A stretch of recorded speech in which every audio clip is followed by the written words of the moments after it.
Hello बच्चों, आज हम लोग इस वीडियो में क्लास 10 का फर्स्ट चैप्टर रियल नंबर का एक्सरसाइज 1.2 को देखेंगे। एक्सरसाइज 1.2 में 2 सवाल और उसका इंट्रोडक्शन पिछले वीडियो में मिल जाएगा। पिछले वीडियो में हमने बना रखा था और आज हम लोग उसे थर्ड सवाल से यानी क्वेश्चन नंबर 3 को सॉल्व करेंगे। चलिए शुरू करते हैं वीडियो और क्वेश्चन नंबर 3 को सॉल्व करते हैं। देखिए पहले सवाल देख लीजिए क्या कहता है। सवाल में कहता है इसमें कि अभाज्य गुणनखंड विधि द्वारा निम्नलिखित पूर्णांकों के HCF और एलसीएम ज्ञात कीजिए।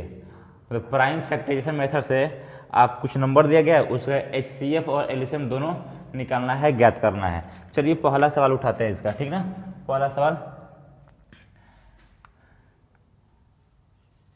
इसमें जो पहला थर्ड का जो पहला है दिया है 12 दिया है 15 और क्या दिया है 21 और इसका अभाज्य गुणनखंड कर देना है, फिर इसे HCF निकालना है और एलसीएम निकालना है। चलिए 12 का अभाज्य गुणनखंड कीजिए, प्राइम फैक्टर थोड़ी है, कितना होता है 12, किससे कटेगा पहले 2 से, तो 6 दूनी 12 हो जाएगा, 2 6 12, फिर 2 से कटेगा 2 3 6 हो जाएगा। ठीक, अब चलो बाबू अब इसका भी तोड़ लेते हैं। तो 15 का तोड़िए, अभाज्य गुणनखंड किससे होगा, तो 2 से तो कटेगा नहीं, 3 से, 3 5 15, ठीक ना, ये 5 से कट जाएगा एक बार में। फिर 21, चलिए कि ये भी आराम से, ये भी 3 से कट सकता है। चलो 21 कीजिए, कितना होगा 3 7 21 और 7 से कटेगा एक बार में, ठीक ना। तो अभाज्य गुणनखंड क्या क्या हुआ इसमें जी, तो 12 का जो होगा फैक्टर हमारा, 12 का तोड़ेंगे तो 12 को हो जाएगा 2 गुणे 2 गुणे 3 हो जाएगा, ठीक ना। यहीं पर अगर 15, अच्छा इसको हम ऐसे भी कर सकते हैं, 2 का स्क्वायर हो जाएगा गुणे 3, फिर 15 कैसे लिखे थे, तो 15 को लिख सकते हैं क्या 3 × 5। यहाँ पे 21 को क्या लिख सकते हैं 21 को 3 × 7 लिख सकते हैं, ठीक ना। चलो अब आपको क्या निकालना है, आपको निकालना है HCF। चलिए HCF कैसे निकलता है, तो HCF क्या होता है, जो तीनों नंबर में जो कॉमन होगा, तीनों नंबर में जो कॉमन होगा उसको HCF कहते हैं। तो HCF देखिए ना क्या हो जाएगा, आप यहाँ पे देखो इसमें क्या कॉमन है, इसमें 3 कॉमन, तो इसमें देख लीजिएगा 3 है, 3 यहाँ भी 3, यहाँ भी 3 है, मतलब तीनों नंबर में क्या कॉमन है। कॉमन का मतलब कि उसमें शामिल क्या क्या है, एक जैसा नंबर क्या है जो शामिल है। तो इसमें भी 3 है, इसमें भी 3 है, इसमें 3 है, यानी 3 कॉमन है। और कोई संख्या कॉमन है, यहाँ 2 है, यहाँ 5 7 है, नहीं कॉमन नहीं है। तो 3 कॉमन है तो 3 सिर्फ हो जाएगा आपका आंसर, या 3 कॉमन है तो आपका आंसर HCF के रूप में 3 हो जाएगा। जो कॉमन होता है हाईएस्ट, ये हाईएस्ट कॉमन फैक्टर हम उसी को लेते हैं। HCF हो गया 3, ठीक ना। अब देखिए LCM क्या होगा, LCM, तो LCM कैसे होता है, तो LCM में क्या लिखते हैं, यहाँ देखिए जो कॉमन होगा उसका लिस्ट पावर, जो कॉमन होगा उसका लिस्ट पावर, मतलब कि है यहाँ पे 3 एक बार था 3, फिर यहाँ पे 3, यहाँ पे 3 था, ठीक ना। तो 3 कॉमन है, तो कॉमन वाला को जो होता है वो तो लिखते ही है, जो कॉमन वाला होता है वो तो लिखते ही है, ठीक ना। और साथ में क्या करते हैं, जो कॉमन नहीं रहता है वो भी लिखते हैं, ठीक ना, मल्टीप्लाई करने के लिए। देखिए कॉमन क्या नहीं है, 2 का पावर 2 कॉमन नहीं है, और क्या कॉमन नहीं है, इसमें 5 कॉमन नहीं है, यहाँ पे 5 कॉमन नहीं है, फिर क्या कॉमन नहीं है 7 कॉमन नहीं है। अब इनको गुणा कर दीजिए, कितना हो जाएगा देखिए ये 3 हो जाएगा, ये 2 दूना 4, ये 5, ये गुणे 7 कर देंगे, गुणा कीजिए कितने का, तो 3 चौका 12, 12 25 60, 60 छक्के 4 से 20 हो जाएगा, 6 7 42, हाँ 4 से 20 हो जाएगा। तो हमारा LCM कितना आएगा, 4 से 20 आ जाएगा, LCM हमारा 3 आ जाएगा, ठीक ना। ये आपका क्वेश्चन नंबर 1 था, ठीक। अब चलिए देखते हैं इसी का क्वेश्चन नंबर 2 क्या कहता है। तो 3 का सेकंड नंबर, देखिए 3 का सेकंड की बात अगर करें तो इसमें 17 23 और 29, ये 3 नंबर दिया गया है और इसका HCF और LCM निकाल देना है। भाई तीनों हमको दिख रहा है प्राइम नंबर दिख रहा है, अभाज्य संख्या दिख रहा है, तीनों का कोई फैक्टर नहीं हो सकता है, तो 17 को लिख सकते हैं क्या, 17 गुणे 1 लिखेंगे। ऐसे 23 को क्या लिख देंगे, तो 23 गुणे 1 लिख देंगे। और यहाँ पर ये 29 है ना, तो 29 का लिख देंगे, 29 इंटू 1 लिख सकते हैं, ठीक ना। अब बताओ HCF क्या हो जाएगा आपका, तो HCF जो तीनों में कॉमन नहीं है, तो क्या कॉमन भाई, एक है, एक ही ना है, एक तो हमेशा रहेगा, तो एक ही कॉमन है, 1 कॉमन है। जब 1 कॉमन है तो 1 को आप लिख दीजिए HCF के रूप में, तो आपका HCF कितना हो जाएगा 1। LCM क्या है, तो LCM देख लीजिए भाई, जो कॉमन रहता है उसको भी लिखते हैं तो 1 रहेगा, और जो कॉमन ही है बाकी तीनों में वो भी लिखेंगे, तो 1 रहे चाहे ना रहे। 17 गुणे 23 गुणे 29, अब इसको गुणा कर दीजिएगा, 17 में 23 से गुणा किए जा, 23 में 17 से, 23 में 17 से कर दे 17 3 51 के 1 हो जाएगा, 17 दूना 34 है, 34 5 कितना हो जाएगा, 17 3 51 के 1 हासिल 5 हो गया, 17 दूना 34, 34 5 कितना हो जाएगा, तो 39 हो जाएगा, ठीक ना। अब 29 से गुणा कर दीजिए, 9 एकम 9 हो जाएगा, 9 9 81, 81 के 1 हासिल 8, फिर 9 3 27 और 27 8 कितना, तो 27 8 35 हो जाएगा, कितना 35। अब 2 से किए, 2 एकम 2, 2 9 18 के 8, 2 3 6 1 7। अब चलिए ये कितना हो गया, 9 जोड़ लीजिए, 2 9 हो जाएगा, 2 1 3 हो जाएगा, 8 5 13, यहाँ पे कितना 27 था, 7 10 और 10 एक हासिल 11, ठीक ना। तो कितना हो गया 11 3 3 9, ये आपका LCM हो जाएगा, ठीक ना, ये आपका LCM हो गया, ठीक। ये आपका क्वेश्चन नंबर 3 का सेकंड था, तीसरे का सेकंड है, ठीक। चलिए अब हम बात करते हैं क्वेश्चन नंबर 3 का 3rd नंबर। क्या दिया है 3 के 3rd में, तो 3 नंबर दिया है, 8 9 और 54, 8 9 और 54 3 नंबर दिया गया है।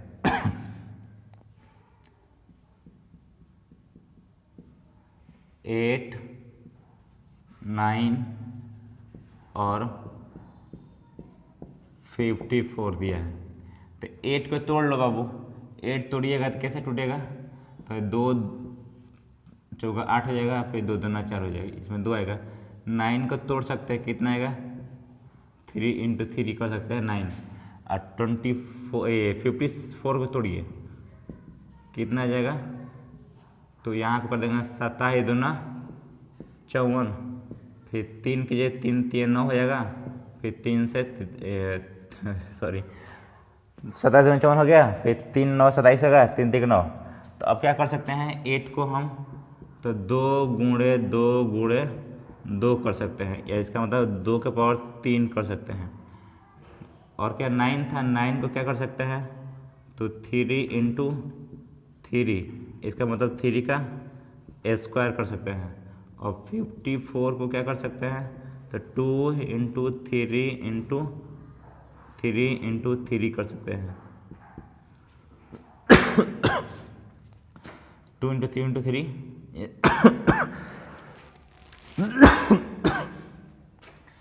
तो कर लीजिए 2 गुणे 3 का क्यूब हो जाएगा, 3 का क्यूब कर लीजिए। अब देखिएगा यहाँ पे, अच्छा इसको हम 1 तो लिख ही सकते हैं आराम से, कुछ नहीं है तो। अब देखिए तीनों नंबर में ऐसा कौन सी संख्या है जो कॉमन है, ऐसी कौन सी संख्या है जो कॉमन है। देखिए तो भाई इसमें देखा जाएगा तो कोई कॉमन है ही नहीं, तो कोई नहीं, तो एक है, तो आप एक कर लो। 1 इसमें भी क्या है, इसमें कोई दूसरा कोई संख्या नहीं है कॉमन, इसमें नहीं, इसमें नहीं, क्या कॉमन है, एक एक एक दिख रहा है, तो HCF कितना हो जाएगा 1 हो जाएगा। आप HCF लिख लो 1, HCF हमारा 1 हो जाएगा। LCM क्या हो जाएगा, तो LCM क्या होने वाला है, तो देखिए इसमें क्या क्या जो कॉमन होता है तो लिखते हैं 1 हो गया, यहाँ पे 1 लिख दीजिए। और जो कॉमन नहीं है उसका हाईएस्ट पावर, जो कॉमन नहीं है ना, तो भाई दो क्या है, दो कॉमन नहीं था, उसका मैक्सिमम पावर कितना है, 3 है, ठीक ना। यहाँ 2 नहीं था, यहाँ 2 था, तो उसका ले लिए हम मैक्सिमम पावर 3। देखिए 3 मतलब आप यहाँ समझिए ना, भाई इसमें कॉमन था ही नहीं, तो भाई 2 का पावर 3 था, तो भाई हमने ले रखा है 2 का पावर 3 रख लीजिए, ठीक ना। 3 के यहाँ 2 बार है, यहाँ पर 3 बार है, तो मैक्सिमम बार लेते हैं, मैक्सिमम वाला बार, तो 3 का पावर 3 हो जाएगा, कर लीजिए। भाई 2 का पावर 8 कीजिए, 3 की जगह 8 आ जाएगा, और 3 का पावर 3 करेंगे कितना आएगा, 3 का पावर 3 का 27 आ जाएगा। गुणा कर सकते हैं आप, 9 क्या 8 8 7 54 के 4 हासिल 5, 8 दूना 16 और 16 5 21, ये आपका हो जाएगा LCM, ठीक ना। अब इसको आप क्या कर रहे हैं, लिख लीजिए, मतलब वीडियो को पॉज करके आप इसे लिखिए, उसके बाद हम अगला क्वेश्चन बताते हैं। अब हम लोग क्वेश्चन नंबर 4 को सॉल्व करते हैं। क्वेश्चन नंबर 4 में दिया 2 नंबर दिए थे, कहा कि HCF of 306 and 657 equal to 9, क्या दिया है पर उसको लिख लीजिए। 5 नंबर में दिया, क्या दिया है यहाँ पे देख लीजिएगा कि HCF ऑफ 306 और 657 का HCF दिया 9, और हमें LCM निकालना है। LCM मतलब उसी का 306 और 657 का LCM कितना होगा, ये आपको निकाल देना है, ठीक। चलिए, आपको एक फार्मूला बताया गया था, आपको याद होगा कि HCF of AB into LCM of AB is equal to A into B। क्या होता है, 2 नंबर का HCF और LCM का गुणनफल उन 2 नंबर के गुणनफल के बराबर होता है। तो अब रख दीजिए ये, अब यहीं से अगर हम LCM निकालेंगे तो LCM ऑफ AB क्या होगा, A into B by HCF of AB होगा, ठीक ना। तो निकालिए LCM, अब 306 और 657, मतलब आपका ये A रह गया, ये B हो गया, ये A और ये B, तो A कितना आपका, A आपका 306 है, 306 इंटू कितना 657 बटा HCF ऑफ AB, तो HCF ऑफ AB का मतलब कि HCF ऑफ क्या 306 और 657, ठीक ना। अब चलिए LCM ऑफ 306 और 657 इक्वल टू, मतलब ई वाला बराबर क्या लिखा है, 306 गुणे 657 बटा, यहाँ पे HCF ऑफ AB चाहिए ना, तो HCF कितना दे रखा है, तो 9 दे रखा है, तो 9 से डिवाइड कर दीजिएगा, ठीक ना। देखिए ये कटेगा क्या, 9 से 9 3 7 कट जाएगा, 9 3 27, 3 बचा, 9 चौका 36 हो जाएगा, यानी कि 3 4 इंटू 657 मल्टीप्लाई कर लीजिए, 357 में 34 से कितना आएगा, 4 7 28 के 8 हासिल 2 हो गया, 4 5 20 20 2 22 हासिल 2 हो गया, 4 6 के 24 24 2 26 हो गया, 3 7 21 के 1 2 हासिल हो गया, 3 5 15 अब 15 2 17 1 हासिल हो गया, और 3 6 के 18 1 19, यहाँ 8 यहाँ पे 3 6 6 12 13 के 3, यहाँ पे 9 6 9 2 कितना हुआ 11 1 हासिल 12 हो जाएगा, 1 और 1 हासिल 2, तो 22 33 8 कितना 22 33 8 आपका LCM हो जाएगा चौथा सवाल था। ये 4 नंबर है, 5 नंबर नहीं है। कितना नंबर है? ये 4 नंबर सवाल है, ठीक ना। इस वीडियो को पॉज करके इसको नोट कर लीजिएगा। इसके बाद हम क्वेश्चन नंबर 5 पे चलेंगे, ठीक।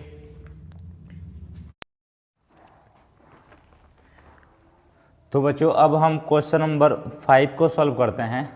5 क्या कहता है कि जांच कीजिए कि क्या किसी प्राकृत संख्या n के लिए संख्या 6 के पावर n अंक 0 पर समाप्त हो सकती है कि नहीं। मतलब समझिए, जैसे 6 है तो यहाँ पे क्या होगा, अगर हम n लिखें तो n की जगह पे अगर 1 रखेंगे और मान लीजिए n की जगह पे 1 रख देते कितना आएगा, 6 आएगा। n की जगह पे 2 रखेंगे तो कितना, मतलब n क्या है, पूर्णांक कोई, ठीक ना। मतलब n आपका कोई प्राकृत संख्या है, तो अलग अलग प्राकृत संख्या रखेंगे। तो यहाँ पे जो है हम रख रहे हैं, तो देखिए 6 के ऊपर 1 रखें 6 आ गया, 6 के ऊपर 2 करेंगे 36 आ जाएगा। तो कहता कि यहाँ अंतिम इस अंक जब 6 का स्क्वायर करेंगे, ऐसे पावर 3 4 5 7 करेंगे, तो जो वैल्यू आएगा उसका, तो क्या यहाँ पे 0 आ सकता है कि नहीं, इसका इस अंक का अंत 0 से हो सकता है कि नहीं, यही आपको बताना है। सुनिए, किसी भी नंबर का पावर समथिंग हो तो किसी भी मतलब नंबर में 0 कब आ सकता है, जब उसको हम प्राइम फैक्टर तोड़ते हैं। अगर 2 और 1 याद रहे, 2 और 5 क्या हो, अगर उसके प्राइम फैक्टर में अभाज्य गुणनखंड में 2 और 5 का एक जोड़ा हो, माने 2 और 5 हो एक बार, तो उसके अंदर एक 0 आता है। अगर 2 5 फिर से 2 5 हो गया, 2 5 हो गया, अगर 2 जोड़ा हो, ऐसे 2 5 का 2 5 का 2 जोड़ा हो, मतलब ये और ये ना, तो उस नंबर में 2 गो 0 आता है।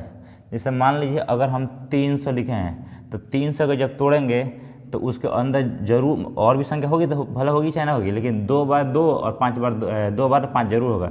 तोड़ सकते हैं 3 × 2 × 2 × 5 × 5 कर दीजिए। देखिए ना, 3 2 6 2 12 5 60 60 5 300 हो जाएगा। तो 2 बार 5 आता है, 2 बार 2 आता है, 2 बार 5 भी आया, 2 बार 2 भी आया।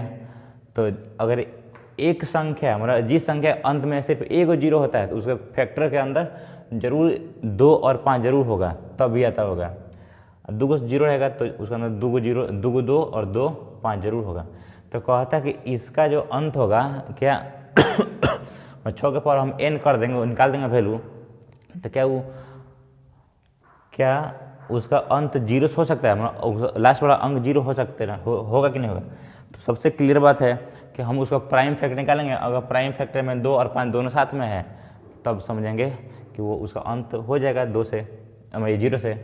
तो यहाँ देखिए ना, आप इसको ऐसे कर सकते हैं, 6 लिखा है तो 6 बने क्या, 2 × 3 कर देंगे ना, उसका पावर n है, 2 का पावर n हो जाएगा और फिर 3 के पावर n हो जाएगा। अब देखिएगा इसके फैक्टर में क्या हुआ, इसके फैक्टर में 2 तो आता है लेकिन 5 नहीं आता है, 3 आ गया, ठीक ना। तो अगर 5 आता तब वो 5 और 2 तो 2 और 5 मिलकर 5 दोनों 10 करते, एक 0 शामिल कर लेता है, लेकिन इसमें तो है नहीं, ये 3 करके 6 कर लेगा। और कोई भी इसका अंत होगा तो 6 से होगा, किसी और नंबर से नहीं होगा, लेकिन 0 से कभी भी नहीं होगा। कारण क्या है कि इसके फैक्टर में 6 लिखा ना, तो 6 के फैक्टर जब तोड़िएगा तो उसमें 2 तो शामिल आता है लेकिन 5 नहीं आता है, और 10 होने के लिए, 10 में लास्ट में 0 होने के लिए 2 और 5 दोनों चाहिए ना। तो लिख सकते हैं क्या कि 6 के पावर n के अभाज्य गुणनखंड में, अभाज्य गुणनखंड में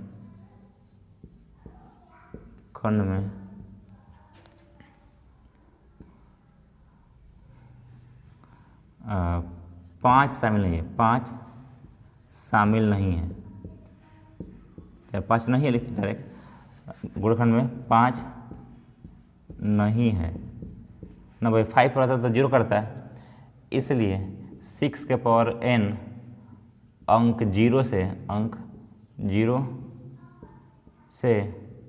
अंत नहीं हो सकता है। अंत नहीं बोला था ना, समाप्त बोला था, समाप्त नहीं हो सकती। ये छोटा सा बात है, ठीक। तो सिंपल सी बात 5 का ऐसा 1-2 बार लिख दीजिएगा, हो जाएगा। तो कोई भी संख्या, जैसे आपको एग्जाम्पल में भी शायद बताए होंगे ना, एग्जाम्पल में एक सवाल आता है कि 6 का 4 का पावर n है, उसका 0 से अंत होगा क्या ही? तो नहीं होगा भाई 0 से, क्योंकि इसका 4 का तोड़िएगा तो 2 और 2 आएगा, 5 तो है ही नहीं इसका अंदर, 5 नहीं है तो 0 नहीं आएगा भाई। 0 करने के लिए आपको क्या चाहिए? 2 और 5 दोनों चाहिए, लेकिन इसमें 2 तो है लेकिन 5 नहीं है, यानी 5 नहीं है, तो ये इसका मतलब जब इसको तोड़िएगा तो उसका अंत 0 से नहीं होगा, ठीक ना। अब हम क्वेश्चन नंबर 6 को बताएंगे, उसके पहले आप इसको वीडियो पॉज करके इसे लिख लीजिए। तो बच्चों अब हम क्वेश्चन नंबर 6 को सॉल्व करते हैं। 6 में क्या कह रहा है कि व्याख्या कीजिए कि 7 × 11 × 13 + 13 और 7 × 6 × 5 × 4 × 3 × 2 × 1 + 5 भाज्य संख्या क्यों है। मतलब कुछ नंबर दे दिया गया है, 2 नंबर दे दिया गया है और वो पूछ रहा है कि भाज्य संख्या क्यों है, ठीक ना। चलिए पहले हम 7 क्या बोल दिए इसमें कि दिया है, हाँ 7 × क्वेश्चन नंबर ये 6 है, क्वेश्चन नंबर 6 है 7 × 11 × 13 + 13, ठीक ना। और क्या है, एक और सवाल है, चलो उसको आगे लिख लेते हैं, इसको पहले बना लेते हैं तब। हाँ मतलब ये जो संख्या लिखा है ये भाज्य संख्या क्यों है, तो पहले भाज्य संख्या समझिए। भाज्य संख्या समझिए क्या होता है, जैसे भाज्य मतलब कंपोजिट नंबर है, भाज्य मतलब कंपोजिट कह सकते हैं इसको, कंपोजिट नंबर, ठीक ना। अब सुनिए बाबू क्या होता है भाज्य, मतलब कि कह सकते हैं कि ऐसा फैक्टर, मतलब ऐसा नंबर जो 1 से कट जाए, मतलब भाग हो सके, खुद से हो जाए, और इन दोनों के अलावा किसी और संख्या से हो जाए।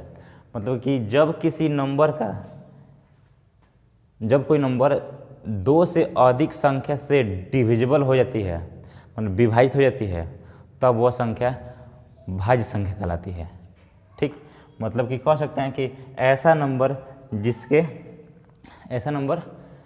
जिसके फैक्टराइजेशन में, माने प्राइम फैक्टर में 1 और खुद के अलावा कोई दूसरा नंबर भी, दूसरा प्राइम नंबर भी हो, तब वो संख्या हमारा भाज्य संख्या कहलाती है, ठीक ना। ऐसा कह सकते हैं एक और बात कि 1 से, मतलब भाज्य संख्या के लिए कि माने 1 से बड़ी वह संख्या जो प्राइम नंबर नहीं है, कंपोजिट कहलाती है। 1 से बड़ी, 1 से बड़ा वो सारी संख्याएं जो अभाज्य नहीं है, भाज्य संख्या कहलाती है, ठीक ना। मतलब कि जैसे आपका 2 हो जाएगा, 2 करें, ये 4 6 आपका 8 हो जाएगा फिर 9 हो गया। देखिए ना ये सारी संख्या क्या होती है भाई, इसके फैक्टर तोड़िएगा तो 2 × 2 हो जाएगा। मतलब कि अगर इसके फैक्टर में 1 और 4 के अलावा कोई दूसरा नंबर होगा, मतलब 1 और 4 के अलावा कोई दूसरा नंबर आ गया, तो समझिए कि ये भाज्य संख्या है। 6 से लिखे हैं तो 6 माने क्या, 1, ये ऐसे कर 2 × 3 कर देंगे। तो इसका देखिए प्राइम फैक्टर में ये खुद और 1 के अलावा कोई और संख्या आता है तो ये भाज्य हो जाएगा। 6 का तोड़ेंगे तो 2 × 3 कर देंगे, तो ये 2 मतलब इसके प्राइम फैक्टर में 1 और इटसेल्फ मतलब खुद को छोड़कर बाकी संख्या रहेगी, तो समझिए कि भाज्य संख्या है, ठीक ना। मतलब ये क्या हो जाएगा, माने ये अब प्राइम संख्या के गुणनफल के रूप में इसको लिख सकते हैं, ठीक ना। 1 और खुद के छोड़कर, ठीक। तो याद रखिएगा ऐसे भाज्य संख्या जो 1 से कटेगी और खुद से कटेगी, उसके अलावा किसी और नंबर से भी कटेगी, और नंबर से कटेगी तबे बोल सकते हैं प्राइम ये भाज्य संख्या, ठीक ना। चलिए इसको या तो गुणा कर लो इसको पूरा को, चलो गुणा करो, 11 में 11 7 77 हो जाएगा, और 77 में 13 से कर लो, 77 में 13 से गुणा कर देंगे, ठीक ना। तो कितना हो जाएगा, 3 7 21 के 1, 3 7 21, 21 2 23, फिर 7 1 में 7, ये 7 रहा, 1 हो जाएगा, 3 10 हो जाएगा, 7 2 9 1 10, 101 हो गया, ठीक ना। तो यहाँ कर देंगे 100 नहीं 1001 हो गया, क्या हो गया 1000 ना 1001 हो जाएगा। ठीक, अब प्लस क्या कर देंगे 13 जोड़ देंगे, जोड़िए कितना हो गया यहाँ पे, तो हो जाएगा 4, यहाँ पे 1, ठीक ना, यहाँ 0 फिर 1, मैंने आपका हो गया 10 14।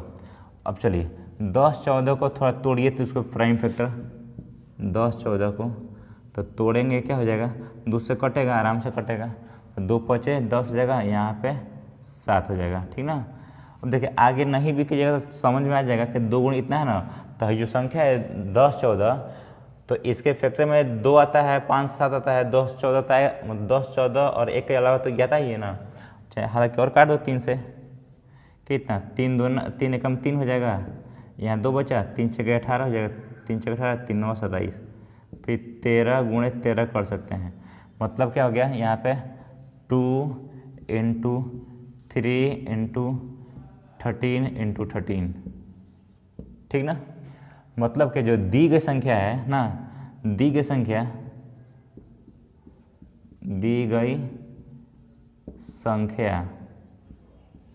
क्या था 7 × 11 × 13 + 13, इसका मतलब क्या 10 14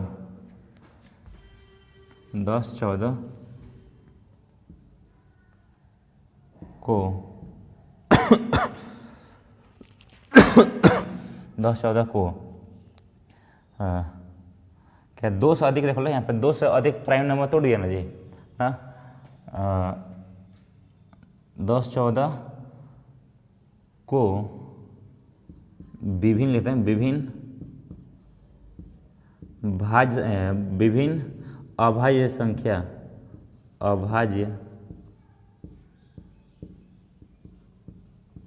संख्या के गुणनफल में लिखा जा सकता है, जब लिख सकते हैं इसको ना, यानी कि हम इसको प्राइम फैक्टर तोड़ सकते हैं, इस नंबर का प्राइम फैक्टर देखिएगा 1 2 13 13 है ना, यानी 4 का फैक्टर हो जाएगा, इसका अधिक होगा, 4 नहीं अधिक होगा, लेकिन इसका 2 अंदर शामिल है, तो है 10 44 है, तो हम क्या बताएं कि अगर कोई संख्या 1 से कटेगा, खुद से कटेगा, तब वो अभाज्य होगा, लेकिन ये क्या है 2, संख्या 2 से भी कटेगा, 3 से भी कट सकता है, 13 से भी कट सकता है, 13 से भी कटना, तो 13 से कटे, इसका मतलब क्या है ये विभिन्न तरह के अभाज्य संख्या के गुणनफल है ना, इसलिए 7 × 11 × 13 + 13 अर्थात 10 14 एक भाज्य संख्या है, ये हो जाएगा आपका आंसर। ठीक, इसी प्रकार आप एक और लिख सकते हैं, उस सवाल दूसरा क्या था उसको देख लीजिए।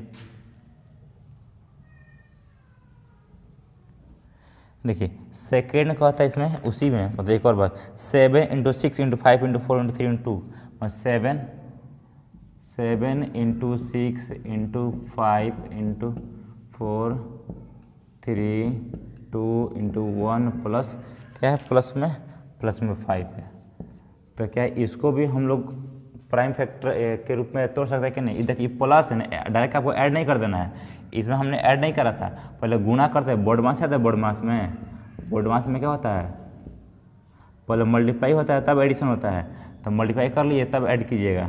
ठीक, तो कीजिए, तो 2 3 6 6 चौके 24 24 बचे 120, 120 में 7 6 42 कर लो, 120 में कितना से 42 है, होगा ना, 7 6 42 कर दिए, 5 के 20 3 60 दोनों 120, सही है। चलो गुणा करो, तो 0 हो जाएगा, 2 दूना 4, फिर ये 2 4 0 0 4 दूना 8, यहाँ पे 4 0 4, यहाँ पे 10 के 0, ये हो जाएगा 5, तो कितना हो गया ये 5 0 4 0 और प्लस 5, इसको तोड़िए, कितना तोड़ सकते हैं, मतलब इसको ऐड कर, अब ऐड कर देना है 5 0 4 5, अब थोड़ा इसको तोड़े देखते हैं कि ये इसमें यह भी अभाज्य संख्या में 2 से 1 और खुद के अलावा उसके फैक्टर में कोई संख्या आता है कि नहीं।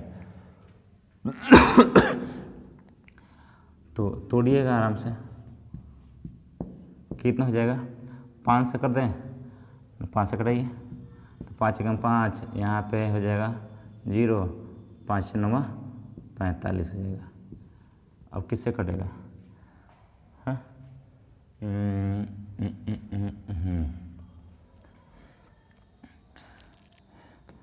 109 3 से कटेगा, ये 3 से तो कटेगा नहीं। अगर हम नहीं भी कराए तो कोई दिक्कत नहीं है, आराम से हम कर सकते हैं क्या 5 × 100 1009, ठीक ना। तो हम क्या इसके जो प्राइम फैक्टर में 1 और मतलब ये जो नंबर है ये एक और खुद के अलावा किसी और नंबर से भी डिवाइड है ना, यानी कर सकते हैं क्या है कि 7 6 5 4 3 2 × 1, इसका मतलब 5 50 45 ना 50 45 50 45 1 50 45 1 और स्वयं माने स्वयं मतलब खुद इटसेल्फ, स्वयं लिखो, स्वयं कैसे लिखा है स्वयं 1 और स्वयं के अलावा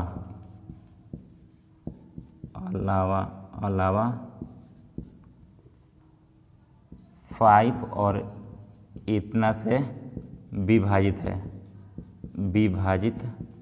है। तो कोई नंबर एक और खुद के अलावा किसी दूसरे नंबर से विभाजित हो जाएंगे तो क्या उससे क्या बोलेंगे हम लोग, भाज्य संख्या। देयरफॉर 7 6 5 × 4 × 3 × 2 × 1 प्लस 5 एक भाज्य संख्या है। आप लिखने के लिए ऐसा भी लिख सकते थे, इसमें हमने अलग लिखा ताकि दोनों में था आप याद रहे आपको। तो इस प्रकार आपका ये संख्याएं भाज्य संख्या होती हैं, ठीक ना। अब इसके बाद हम क्वेश्चन नंबर 7 बताएं, उसके पहले वीडियो को पॉज करके इसको अपने नोटबुक में नोट कर लीजिए।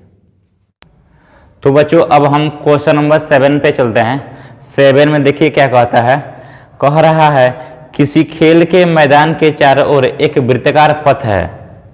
इस मैदान का एक चक्कर लगाने में सोनिया को 18 मिनट लगते हैं, जबकि इसी मैदान को एक चक्कर लगाने में रवि को 12 मिनट लगते हैं। मान लीजिए वे दोनों एक ही स्थान और एक ही समय चलना प्रारंभ करें और एक ही दिशा में चलते हैं, तो कितने समय बाद वे पुनः प्रारंभिक स्थान पर मिलेंगे। देखिए कहता है इसमें, देखिए मान लें एक खेल का मैदान है, वहाँ पे उसके चारों तरफ क्या है, एक वृत्ताकार पथ है। तो मान लीजिए ये आपका वृत्ताकार पथ हो गया सपोज, ठीक ना। अच्छा मान लीजिए यहाँ से दोनों कौन सोनिया और रवि चलना शुरू करता है। तो आपको पता है कि सोनिया, उसमें बोला सवाल में कि सोनिया को एक चक्कर पूरा करने में 18 मिनट लगते हैं, ठीक ना, जबकि 12 मिनट में ही एक चक्कर पूरा कर लेता है। 18 मिनट में एक चक्कर पूरा करता है, 12 मिनट में एक चक्कर पूरा करता है, ठीक ना। अब कहता कि इकर कितना समय बाद ये दोनों जब घूम सेम एक ही टाइम पे एक ही जगह से एक ही दिशा में जब शुरू चलता है लोग, तो वो यहाँ से मान लो शुरुआत में चला ही, लेकिन अब पर कितने समय बाद फिर दोनों एक साथ मिलेगा, कितने समय बाद दोनों एक साथ मिलेगा। चलिए मान लीजिए ये सोनिया है और वो चलती है 18 मिनट चलेगी। अगर 18 मिनट चलेगी तो एक चक्कर पूरा करेगी, तो 18 मिनट में उसका एक चक्कर पूरा हो गया, ठीक, पहला राउंड पूरा। फिर जब और भी चलेगी 18 मिनट और, यानी कि 36 मिनट में उसका दूसरा राउंड कंप्लीट हो जाएगा, ठीक। ऐसे ही आगे जाएगा 18 36 18 54, फिर हो जाएगा 54 मिनट में क्या उसका तीसरा राउंड कंप्लीट होगा, ठीक। अब सर ऐसे आगे चलेगा ना। ऐसे तो रवि देखिए रवि कितना 12 मिनट में पहल का राउंड, 12 मिनट में पहल का राउंड पूरा किया, फिर 12 और लगाया, यानी कि 24 मिनट में कितना, 24 मिनट में उसका दूसरा राउंड पूरा हो गया। अब 12 और लगा दिया, 12 12 12 तो कितना बढ़ते ही 36 होगा। 36 मिनट में उसका तीसरा राउंड, याद रहे यहाँ पे 36 मिनट में इसका दूसरा राउंड हो रहा है और 36 मिनट में इसका तीसरा राउंड, मतलब 36 मिनट में है दोनों देखा है। जो ये सोनिया है वो 2 राउंड पूरा करके यहाँ पे होगी 36 मिनट पे, जबकि रवि 3 राउंड पूरा करके यहीं पे होगा 36 मिनट पे। ठीक, तो दोनों एक ही जगह है 36 मिनट पे, क्योंकि इसका 2 राउंड पूरा हो गया, उसका 3 राउंड पूरा हो गया, तो दोनों तो पास में आ गया, 1 राउंड यहाँ पे आ गया 36 मिनट पे।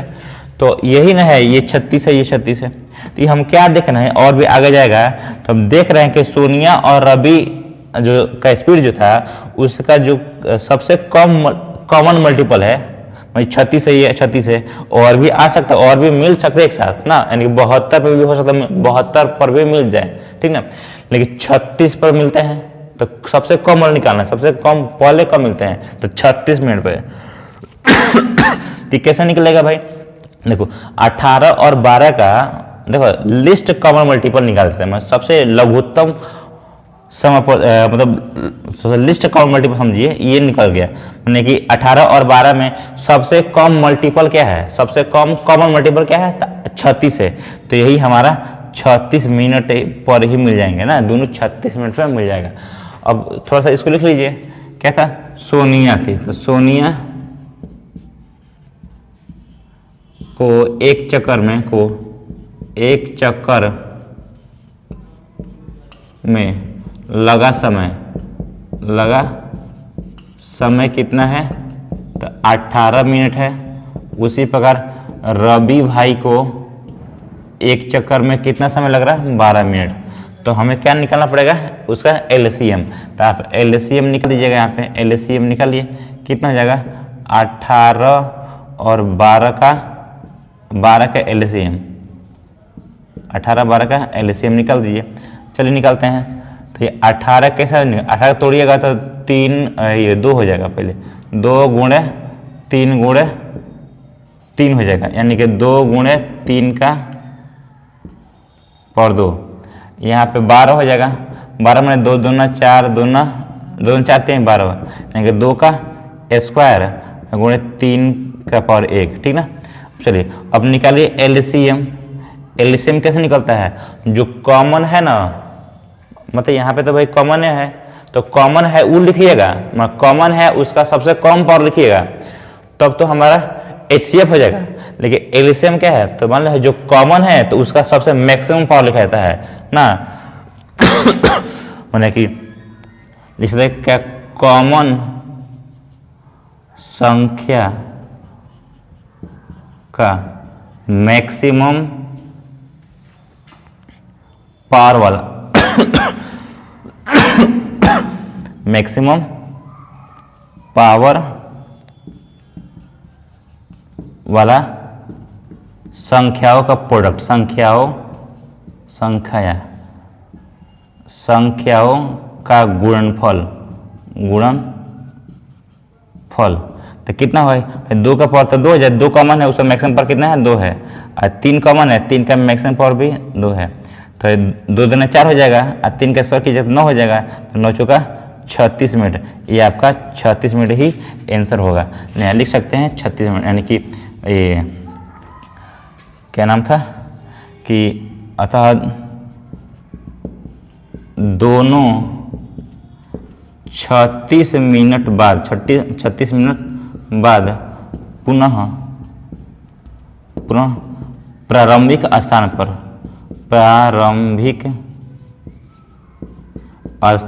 पर मिलेंगे। तो ये आपका 36 मिनट ही आंसर हो जाएगा, ये आपका आंसर हो जाएगा 36 मिनट, ठीक। ये आपका रहा एक्सरसाइज 1.2 एनसीईआरटी क्लास 10 मैथ। इसके बाद हम अगले वीडियो में एनसीईआरटी के एक्सरसाइज 1.3 को सॉल्व करेंगे। मिलेंगे अगले वीडियो में, तब तक के लिए जय हिंद, वंदे मातरम।